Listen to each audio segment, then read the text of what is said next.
जीवों का भक्ति करने की प्रतिज्ञा करना। जब इस प्रकार सब जीवों ने ज्ञानी जी की स्तुति की, तब आप अत्यंत दयालु होकर कहने लगे कि ये सब जीवों, तुम जब सब मनुष्य देह पाओगे और मनुष्य की देह पाकर सत्पुरुष की भक्ति करोगे, तब काल पुरुष के जाल से छूटोगे। तब सब जीव कहने लगे कि हम सब अब मनुष्य शरीर पाकर सत्पुरुष की भक्ति को कदापि नहीं भूलेंगे। अब तक हम सब लोग तथा वेद के धोखे में आनकर काल पुरुष को सत्य पुरुष समझते थे और उसकी भक्ति करते थे। इस कारण हमारी ऐसी दुर्दशा हुई। हम लोक तथा वेद के बंधन में भूल गए, अब कदापि न भूलेंगे, न धोखे में पड़ेंगे। यह बात सुनकर ज्ञानी जी मुस्कराकर कहा कि हे जीवों, जब तुम मनुष्य तन पाओगे तो यह सब भूल जाओगे। काल पुरुष फिर तुम्हारी बुद्धि को गोता देने लगेगा, किंतु तुम में से जो कोई सत्पुरुष का कहना मानेगा और सत्पुरुष की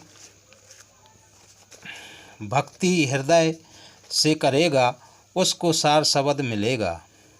उसके द्वारा वह परम धाम को सिधारेगा और फिर वह काल के पंजे में कदापि नहीं फंसेगा। इतना कहकर तथा समस्त जीवों को शांत करके ज्ञानी जी पुनः सतलोक को चले गए। फिर निरंजन नाना प्रकार का अपना पंथ जीवों को बांधने के लिए पृथ्वी पर प्रचलित किया। ये जो समस्त मजहब हैं, सब बंधन के निमित्त हैं, उद्धार के निमित्त कोई भी नहीं है। इसी प्रकार काल पुरुष के अनंत धर्म पंथ पृथ्वी पर प्रचलित हुए।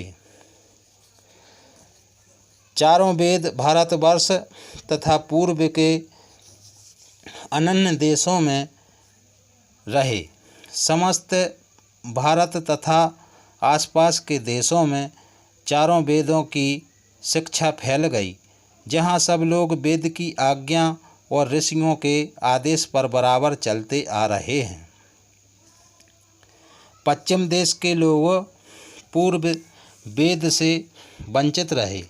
इस कारण ब्रह्मा विष्णु तथा शिव लोगों को समय समय पर अनेक रूपों में दर्शन देते और उन्हें उपदेश दिया करते थे। तथापि उनके पास कोई प्रमाण नहीं था और न कोई विशेष किताब थी कि जिसके आधार पर वे लोग चलें।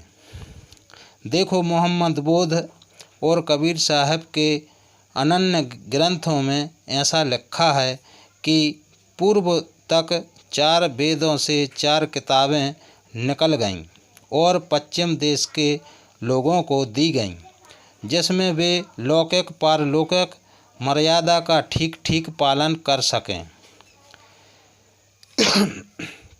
यद्यपि जो उपदेशों में चारों वेद और चारों किताबें के तनिक भी भिन्नता नहीं है, तथा देश काल के विचार से भारत के लोगों के ढंग पर चारों वेद दिए गए हैं और पश्चिम देशवासियों के आचार व्यवहार पर 4 किताबें प्रदान हुईं।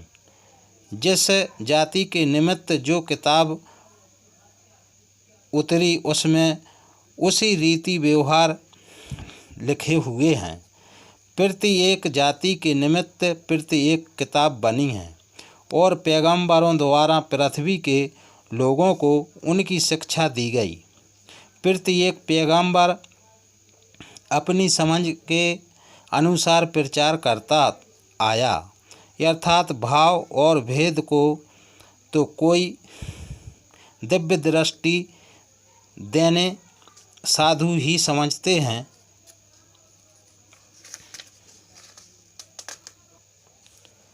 दूसरे क्या समझेंगे।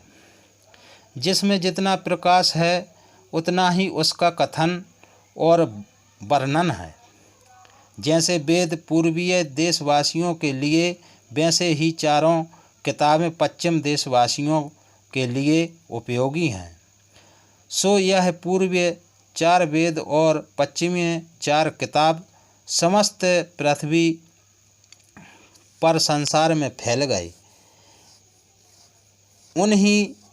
उन चारों पश्चिम किताबों के नाम तौराती, जबूर, इंजील और फुरकान अर्थात कुरान। खुदा ने 6 दिन में समस्त सृष्टि की उत्पन्न करने के पश्चात वैकुंठ बनाकर उसमें आदम और हव्वा को रखा। उस वैकुंठ में आनंद तथा सुख भोग की सब सामग्रियां उपस्थित थीं। कल्प वृक्ष लगा था, अमृत के सुंदर स्रोत बहते थे। आदम अत्यंत निश्चिंता के साथ जीवन निर्वाह करता था। पाप पुण्य की सुध भी नहीं थी। पशुओं के भांति लोक परलोक उसको तनिक भी ज्ञान नहीं था। उस अवस्था में वह नन्हे बच्चों के समान अज्ञानी था। कबीर साहब का कथन है कि मनुष्य बच्चा 12 वर्ष तक अनजान माना जाता है, क्योंकि तब तक वह पशु के समान ही रहता है। इसी प्रकार आदम बच्चों के दृश्य से अनजान रहकर आनंद भोग किया करता था। इंद्रियों के वशीभूत होना पशुओं का काम है।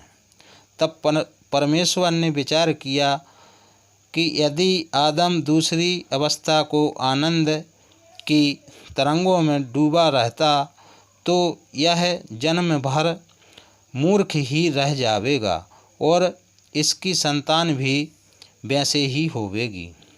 इस कारण अवज्ञा करने के अपराध पर वैकुंठ से बाहर निकाल दिया और कहा कि वह अधम करके खावे।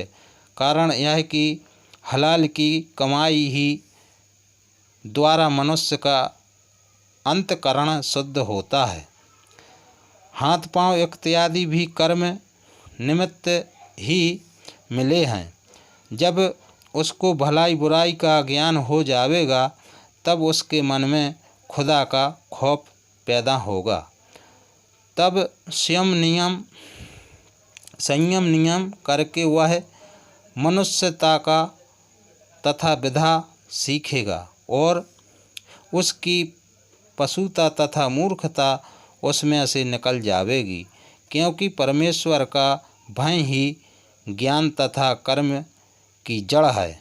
जिसके मन में परमेश्वर का तथा मृत्यु का भय है वही मनुष्य है और सब पशु हैं। सो जब आदम वैकुंठ से बाहर निकाला गया तो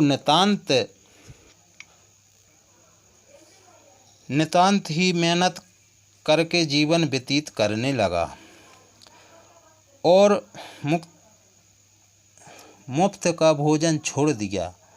तब ज्ञान तथा इल्म के लिए उद्योग करने लगा और ज्ञानी हो गया। देखो, मुसलमानों की हदीस में लिखा है कि जब आदम बेहश्त से निकल गया तब उस पर खुदा के यहाँ से पैगंबरी उतरी और वहाँ पैगंबर हुआ। उसी समय से आज पर्याप्त मनुष्य के निमित्त धर्म की कमाई तप के तुल्य है और मुक्ति द्वार माना गया है। जो खुदा उचित जान कर आदम को वैकुंठ के बाहर निकाल दिया और वैकुंठ में चमकती तलवारों के साथ फरिश्तों का पहरा बैठा दिया और उसने कहा कि देखो, आदम अब भला बुरा पहचानने लगा, क्योंकि अब वह भी हमसे एक हुआ। यहाँ पर बहुवचन का शब्द खुदा ने प्रयोग किया है। आदम ने खुदा अर्थात विष्णु के समान अनगिनत ब्रह्मा और अनगिनत विष्णु तथा शिव हैं, और हजारों ऋषि मुनि विष्णु के समान पदाधिकारी हैं, और उनमें भी सृष्टि के उत्पन्न करने की शक्ति है।